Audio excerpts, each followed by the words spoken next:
How's it going, guys? Rexian Grace here, and today we are going to be taking a look at the August 2025 developer update notes from Behavior. There's going to be a lot of controversy with these dev notes. I think a lot of people are going to be frustrated. I do want to remind people that this is for a PTB. This is not for a live game change. These are for PTB changes, so these are subject to change at any time, reflecting our feedback and experience. So remember to keep an open mind going into this, and remember that not all of this will be going to live. And let's, without further ado, get into it. Starting off, slugging reduction update. If a survivor is left in the dying state for a total of 90 seconds during a match, they gain the ability to pick themselves up after fully recovering. Added the option to enable or disable this mechanic in custom games. Perks that enable you to recover from the dying state, like Boon Exponential, will continue to function as before without needing to meet this requirement. Gradually increases crawling speed for survivors who are left in the dying state. And added the recovery for survivors to recover while crawling. Recovery now occurs passively with no need to hold a button, and updated several survivor and killer perks to account for these changes. Most of this is fine. The problems I have with this, that I'm going to be voicing after experiencing them, is this and this not having a limitation. I think this should be a one-time thing per survivor at most, and you should not be able to recover while crawling. I think if you are crawling, your recovery meter is stopped, or it is incredibly slowed, or no, just that, or incredibly slowed. This is fine. This is probably fine. This is great because this means that competitive DBD is not being affected by this, which I think is good for them, because them entirely learning a whole new game would be really rough, and it's already kind of a different game that they're playing anyway, so the ability to play without this for them I think is really good and really shows that they're trying to respect their competitive player base more, which is really nice. Sorry if I sound stuffed up, by the way. I am recovering from a cold, so I'm going to sound a little stuffy today. And this, honestly, the timer is fine. I think a survivor being slugged for a minute and a half is a little bit of the extreme slugging side. But I think they should only get the pickup for themselves once. Because this creates a problem where you're put into loses, I think. Obviously, there are gifts here that would be playing if my web browser wasn't dog shit. When it comes to slugging, we know it can be frustrating if you're on the receiving end of it too often or for too long, but we also acknowledge sometimes it's a smart move. This updated system acknowledges this, allowing the killer to slug occasionally when they feel like it's the right call, but will eventually kick in and swing in the survivor's favor if slugging is used excessively. Also makes the experience of being slugged more pleasant. The recovery changes and crawling speed will give you a bit more agency one down, so you aren't just holding a button and waiting for someone to come, save you. And like I said, that's all fine and dandy. But I do think there needs to be some stipulations to this other than the 90 seconds. I think it just needs to be a limit, and I think the recover while crawling needs to be limited or removed. Up next, we've got the tunneling reduction update. So whenever a survivor is hooked, their hook status is hidden from the killer. When they're unhooked, there is no notification, and their hook status isn't revealed immediately. This is disabled once all generators are completed. Unhooked survivors gain the following status effects for a limited time. Oh, it is for a limited time. Okay. Haste, endurance, and elusive see below status effects, so we'll get to that in a minute. You have no collision with other players. You have immunity to killer instinct and see the killer's aura nearby. These effects are lost when the affected survivor performs a conspicuous action. All these effects, except haste and endurance, are disabled once all generators are completed. Added a unique effect to the killer hook state UI that indicates the last survivor they hooked. After completing a unique hook, the same survivor is not hooked consecutively. Killers get the following benefits: bonus damage to the next generator kick, temporary status effect, haste status effect, and it temporarily reveals survivors, think Basekit, barbecue, and chili, that have less or equal hook states to the hooked survivor. These effects are slightly lessened for the Blight, the Dark Lord, the Ghoul, the Hillbilly, and the Nurse. And these effects are disabled once all generators are completed. Added new effects that disincentivize tunneling. If a survivor dies before 6 total hook states, all remaining survivors gain a repair speed bonus for the rest of the trial. And if the survivor that was last hooked is sacrificed or killed, generators cannot be regressed or blocked. And added an option to enable or disable these new mechanics in custom games, and updated several survivor or killer perks to account for these changes. Okay, so starting with the good. I think this is good. I think this is a good thing. This will help.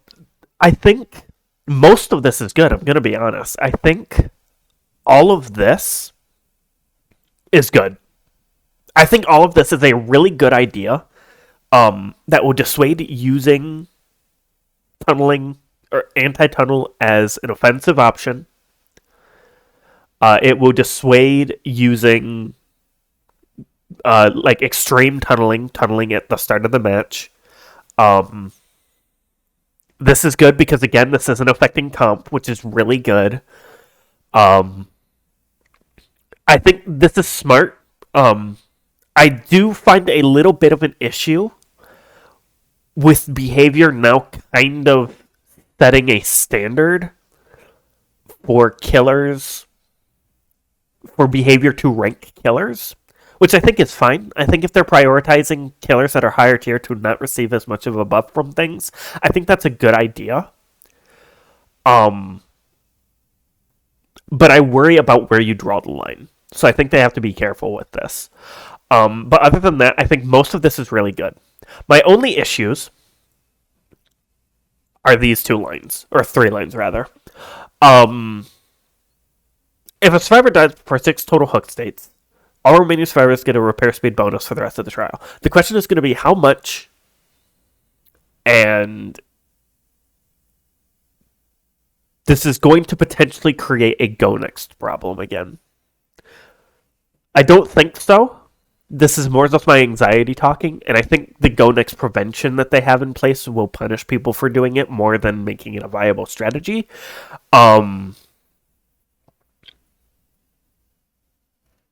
So I think, to be perfectly honest, this line is probably fine. And it's just my anxiety saying that it's not. But this line is a problem.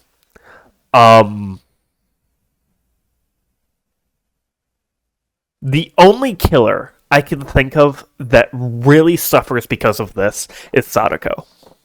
I think Sadako players are going to have to completely change how they play their killer, because the optimal strategy for Sadako is to max out a condemn on a survivor as fast as humanly possible and kill them.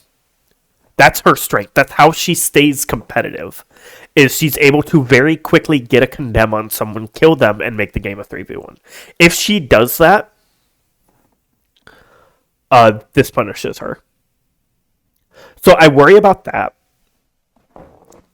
in the same sense that I worry about this line. Because this line also says that if you're not 8-hooking, you lose.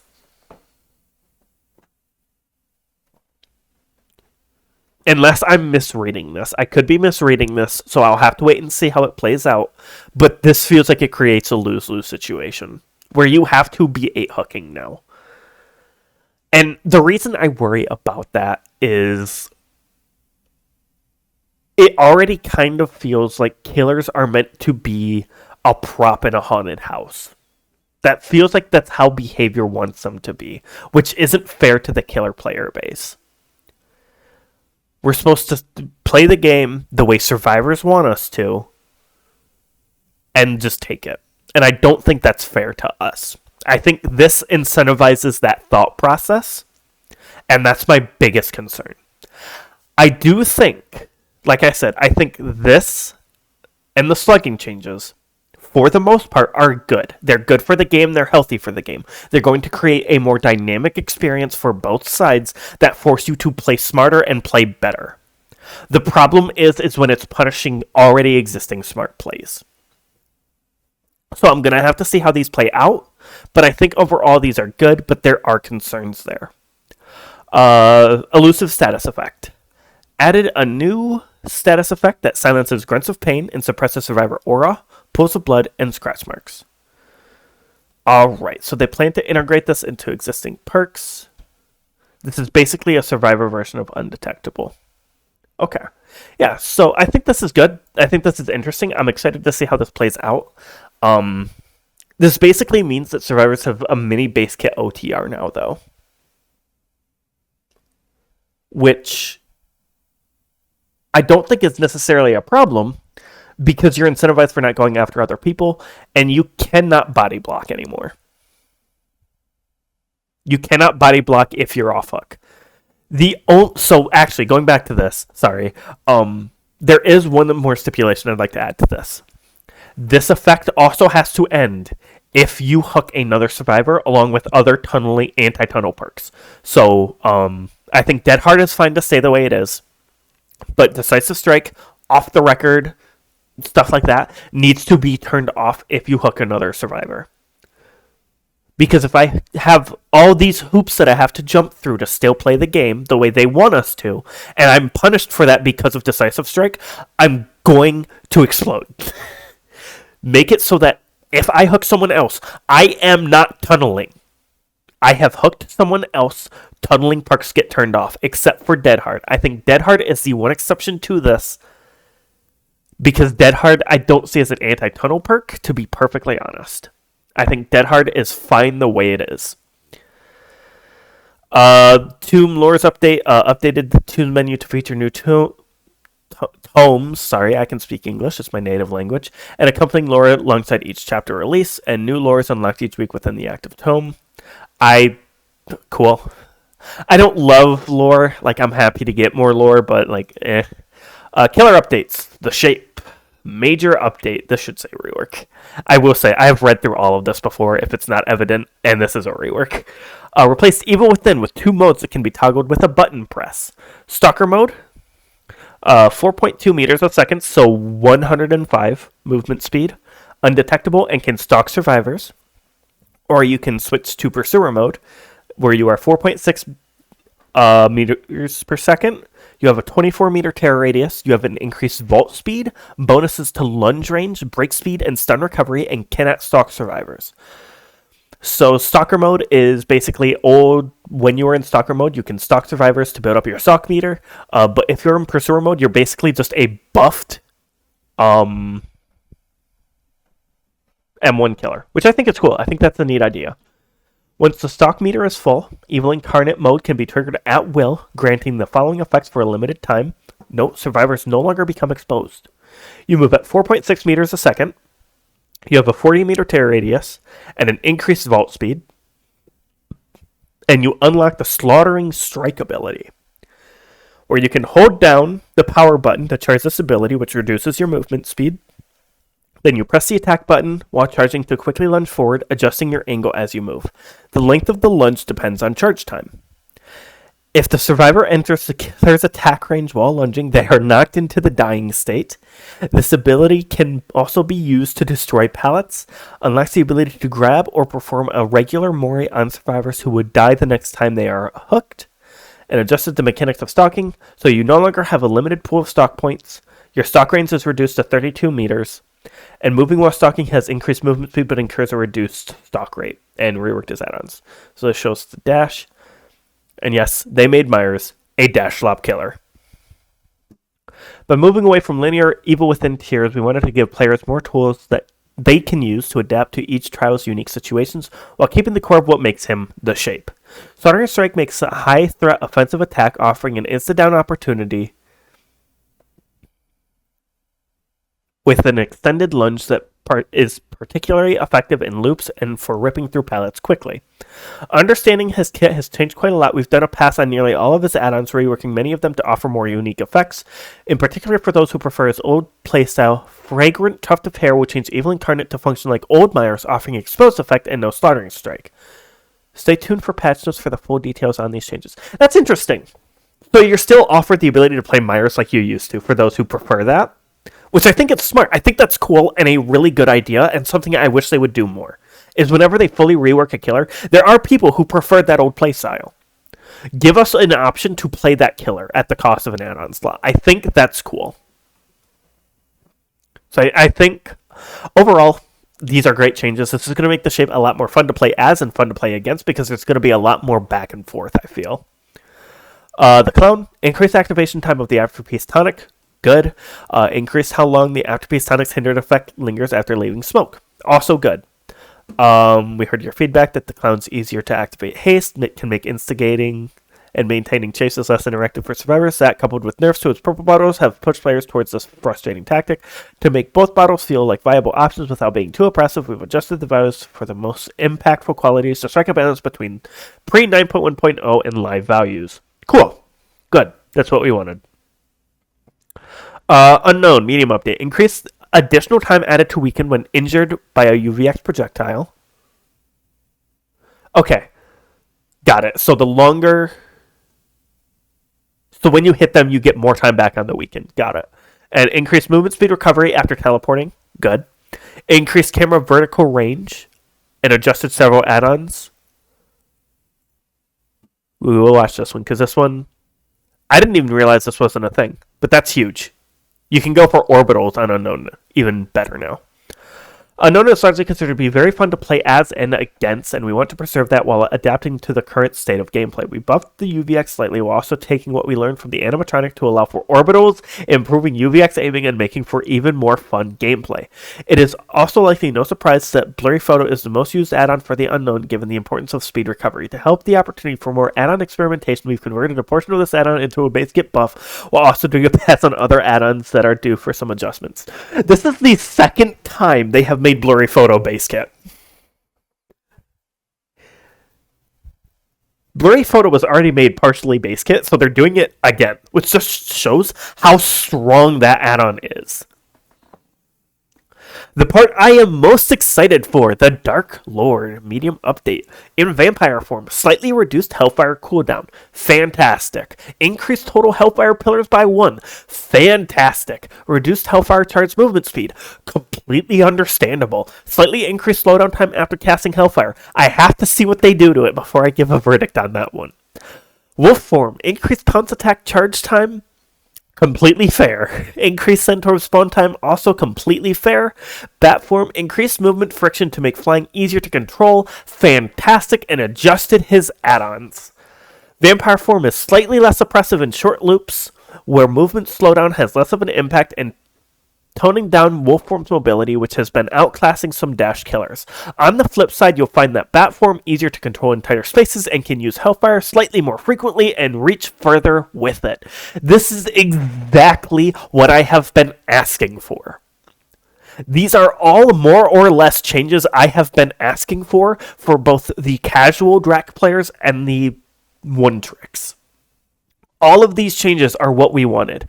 The Hellfire cooldown nerf was bullshit. Should not have happened. Hellfire having one more pillar is fantastic. You should not be able to hold Hellfire forever and move at 3.86 meters a second. That is bullshit, especially with how good it is. And slightly increased slowdown time, I'm gonna have to see how that one plays out. But for the wolf form changes, increasing the pounce attack charge time and the centaur spawn time, that's a fantastic way to slightly nerf down his power without making him feel bad. I think this is the best middle ground that you can create while still keeping wolf form feeling viable without making it feel bad, while making bat form feel good, while making vampire feel good. This pushes Dracula more towards that toolbox kit, where he has an answer for every situation, but he has to pick the right tool. As it stands right now, wolf form has been a hammer for every situation in the game almost. This allows vampire form to have some added utility. This allows wolf form to still feel strong and allows bat form to feel better for people not as experienced at controlling it. I think these are fantastic changes, and I cannot wait to see the actual values and see what add-ons they're adjusting. I am hopeful, honestly, for sunglasses to have its downside removed, because a 9-pillar Dracula would be insane. I would love that. I would never take sunglasses off. This is fantastic. I could not be happier. The Ghoul. When grabbing a survivor on the other end side of a vault with Kaguna Leap, the survivor is released at the start of the Ghoul's vault instead of at the end. Kidnap Tech is dead. Thank Jeebus.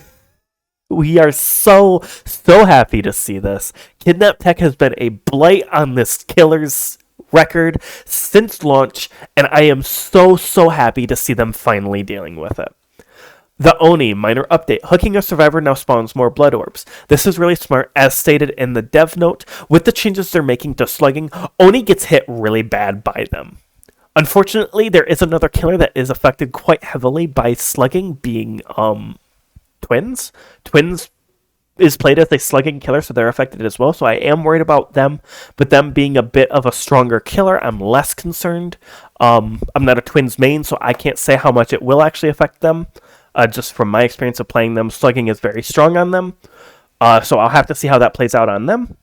But this is really good for Oni, because this kind of helps deal with the punish that you get from having to pick more often. Perk updates. Updated various perks, and that's just going to be a lot of the slugging and tunneling perks, but there may be other perks changes in there. That is going to be really interesting to see. Until next time. All right. I want to thank you guys so much for watching this video. Feel free to leave your thoughts, your concerns, your comments down in the comments below. Tell me what you're thinking. Tell me what you're frustrated by, what you're hopeful for. And I will see you guys in the next one. Bye-bye.